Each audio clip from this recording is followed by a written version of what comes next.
Okay, for those of you that have purchased a floor tool kit to go with your industrial skyvac or your commercial skyvac, this is what you get in your kit.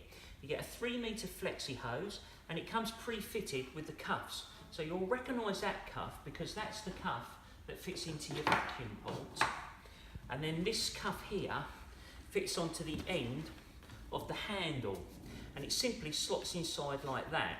Now, the handle then accepts this part of the tool, and you've got this raised edge here which fits over the top, and again you've got this raised edge which fits over the top. Then you select your head.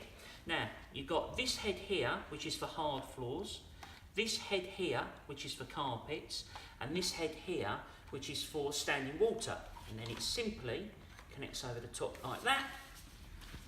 Apply it to the floor, start cleaning. It's as simple as that.